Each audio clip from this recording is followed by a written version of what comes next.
La situation de la Guadeloupe en matière de déplacement montre une dépendance très forte à la voiture particulière. Cette pratique impacte fortement notre santé et notre environnement. Pour autant, notre territoire est aujourd'hui en pleine transition, notamment en matière de mobilité, pour tenir compte des problématiques de changement climatique, de vieillissement de la population, mais aussi de l'accessibilité et de l'attractivité touristique. Les modes actifs, la marche et le vélo, peu développés en Guadeloupe, font partie des solutions compétitives à mettre en œuvre. Ils constituent assurément un des leviers du développement et de la cohésion pour notre territoire. Ils permettent aux populations de se réapproprier l'espace public et de mieux le partager, en particulier pour reconquérir les centres-bourgs et connecter les polarités urbaines. Les infrastructures pour ces modes actifs, peu onéreuses, constituent également des solutions robustes et peuvent être adossées à la trame verte et bleue très riche dans l'archipel. Enfin, une meilleure prise en compte des modes actifs permet de protéger les cyclistes et les piétons qui sont une population vulnérable. Donc, si on doit parler du transport doux en quelque sorte, hein, c'est de ça qu'on voudrait parler par rapport au transport actif. Je dois vous avouer que la région qui vient d'avoir la compétence transport essaye de voir le transport dans sa globalité. Donc le transport doux, nous n'y avons pas accordé suffisamment d'approche et d'importance, mais nous y pensons sérieusement parce que nous voulons un transport aussi qui soit bien ancré dans le contexte guadeloupéen et dans le cadre du développement durable. Donc c'est pour ça que nous projetons, nous pensons à mettre en place des pistes cyclables, par exemple, des traces, le transport aussi doux concerne les gens qui utilisent le roller, les trottinettes, etc. Donc nous voudrions que les gens puissent vivre de manière moins stressée, qu'il y ait moins de contraintes de voitures, etc. Donc c'est un peu dans ce sens-là que nous projetons, que nous voudrions aller. Mais vous savez, nous avons des contraintes, notamment concernant le foncier, les emprises foncières. Ça nous rend les choses très difficiles parce que les gens savent comment les habitations ont été construites en Guadeloupe. Donc il y a un sacré problème d'emprise foncière tout au long des routes nationales, notamment qui nous concernent. Parce que nous envisageons une piste cyclable vers la région de Sainte-Anne, par exemple, longeant la façade maritime. Voilà, en l'instant présent, ce que nous pensons concernant ce transport, ce mode de transport doux que nous voulons développer, et cela se fera avec la population et on essaiera de faire assez rapidement. Pas immédiatement, mais on y pense sérieusement.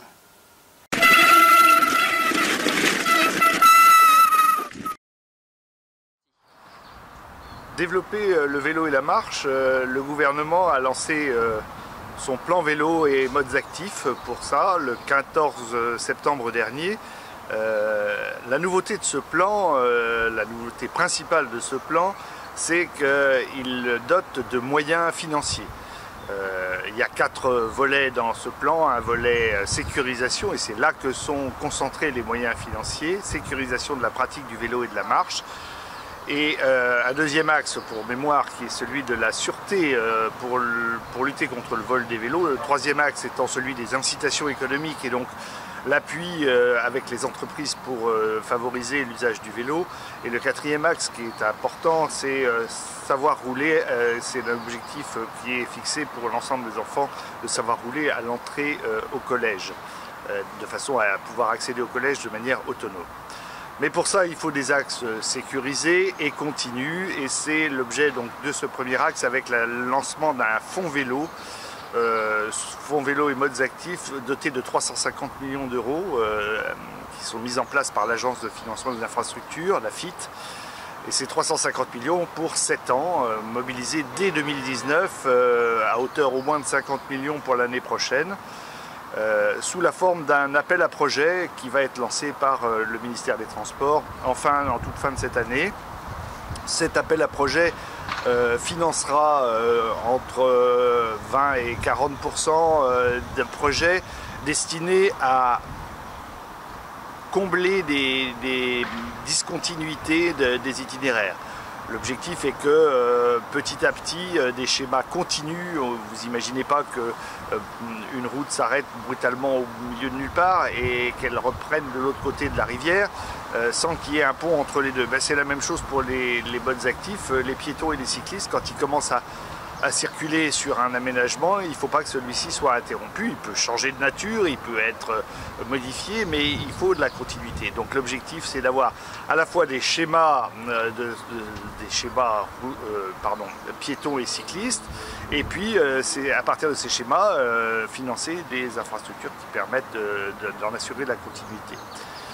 En complément de ce projet d'aménagement, de financement d'aménagement, et pour le préparer, l'ADEME a lancé le 15 septembre dernier un appel à projet qui s'appelle Vélo et Territoire, dans lequel il y a un volet important qui consiste à aider à la maîtrise d'œuvre, soit de projets d'aménagement lui-même, soit de projets de schémas directeurs cyclables et piétonniers. Et puis il y a deux autres axes qui portent sur la création de services et l'embauche de personnes dans les collectivités qui puissent porter ces plans vélos et modes actifs. Voilà pour la partie qui est spécifique pour ces modes actifs, mais vous avez également mobilisable depuis cette année 100 millions d'euros par an. Alors tous mes chiffres sont France entière. 100 millions d'euros pour financer des aménagements et des plateformes de mobilité.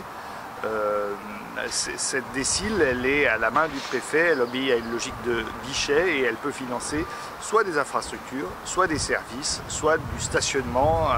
C'est à la discrétion du préfet pour accompagner le dispositif de façon cohérente.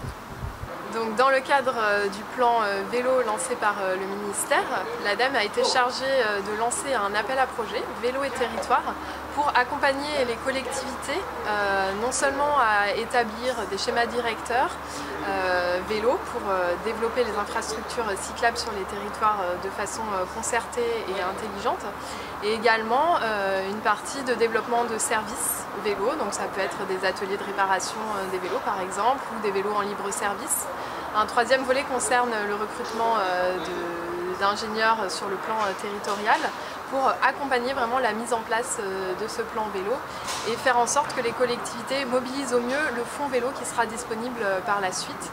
Donc l'ADEME est chargée de cet appel à projet au niveau local et qui va se clôturer d'abord une première clôture qui aura lieu le 10 décembre, puis une seconde clôture qui aura lieu le 10 février 2019. Donc les collectivités sont invitées à solliciter l'ADEME pour voir et réfléchir à la construction de leur projet, puis déposer des dossiers qui leur permettront par la suite de bien dimensionner les infrastructures cyclables nécessaires pour pouvoir développer la pratique du vélo en Guadeloupe.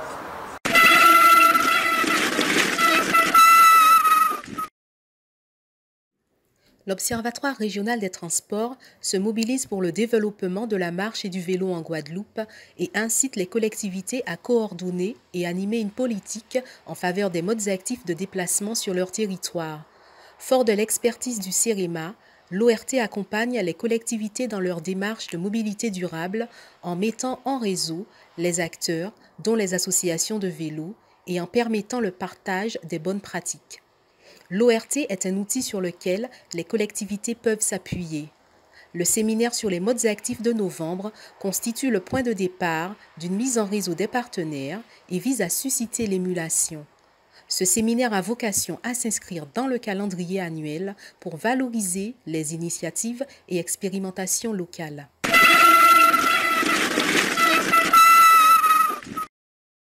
Sébastien Trécheval, donc chargé d'études en mobilité et pratiques urbaines au CEREMA. Donc, le CEREMA est un établissement public de référence pour développer et capitaliser l'expertise publique en matière d'aménagement, de cohésion territoriale et de transition écologique et énergétique. En matière de déplacement, le CEREMA réalise des plans de mobilité inter-administration. C'est ce qu'il a fait pour les sites de la DEAL et de la DAF de Guadeloupe. Il apporte également un appui méthodologique, technique et réglementaire pour la réalisation d'enquêtes de déplacement des habitants. Ce fut le cas pour l'agglomération de Rouen et pour la Guadeloupe. Le CEREMA élabore des schémas directeurs vélo. Nous en avons fait un par exemple de l'histoire de la Seine à Paris. Nous réalisons aussi des études pour l'élaboration des schémas directeurs de déplacement. Cela a été le cas pour une ville littorale et touristique de Normandie. Et enfin, le CEREMA organise et anime des journées d'information et des formations, notamment sur le partage de l'espace public, de l'accessibilité ou des développements de la marche et du vélo. C'est ce que nous avons fait fin novembre 2018 en Guadeloupe.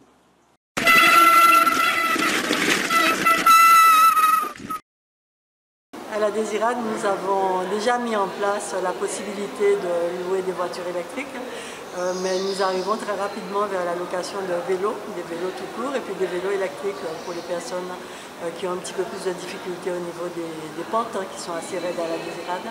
Nous avons également deux sites de grande randonnée, donc la montagne et à Bémao, nous avons la possibilité donc de découvrir toute la partie nord de l'île qui ne peut être en fait découverte que grâce à la marche. À notre niveau, la mise en place des moyens de déplacement, je dirais douce, que ce soit la marche ou le vélo, alors c'est une volonté politique dans un premier temps. En plus des problèmes de santé qu'on rencontre cette population, mais il y a aussi ce problème de déplacement. Vous savez que dans le Nord Grande-Terre, c'est compliqué parce que le réseau de transport urbain n'est pas au top, je dirais. Ce n'est pas vraiment le parfait. Et c'est tout à fait naturellement que nous avons décidé au niveau de notre collectivité dans un premier temps de mettre en place ce mode de déplacement de la population. Nous avons essayé de relier la trame bleue, c'est-à-dire le port de pêche de Petit Canal vers la plage de Lens-Maurice et traversé par deux grandes sections, c'est-à-dire le bourg, la section de Limangles et la section de Gocap. Par la suite, la CNGT, effectivement, nous a vu porteur de ce projet-là, sachant que ça rentre dans ces perspectives, nous avons voulu mettre cette route à caractère intercommunal. Et tout naturellement, nous allons mettre en place le financement prévu pour pouvoir effectivement faciliter ce mode de déplacement de la population. Il faut bien comprendre que Petit Canal est au centre de la communauté d'agglomération du Nord Grande-Terre. Tout naturellement, ce sera un circuit qui ne sera pas utilisé uniquement par les Canaliens, mais aussi par la population du Nord Grande-Terre et singulièrement de la communauté d'Agglo, parce que nous sommes le barycentre de la communauté d'Agglo. La population de Port-Louis, d'Anse-Bertrand, du Moule et de Morne-à-l'Eau pourront effectivement utiliser ce mode de déplacement. En plus, il faut bien comprendre que la boucle du Nord Grande-Terre qui va s'associer à ce mode de déplacement, nous avons plusieurs parties de cette structure qui va déboucher sur la boucle du Nord Grande-Terre. Alors c'est tout naturellement que nous portons ce projet en collaboration avec la communauté d'Agglo du Nord Grande-Terre. Voilà.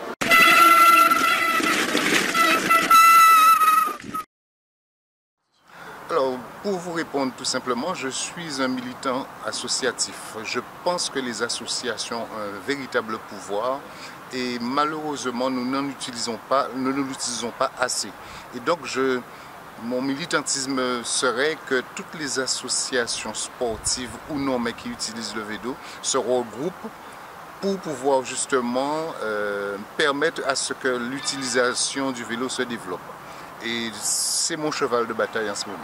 Voilà. Oui, alors les mobilités actives, c'est possible dès aujourd'hui pour tous ceux qui sont intéressés. N'hésitez pas à vous rapprocher des services de l'État, des collectivités, ils vous renseigneront.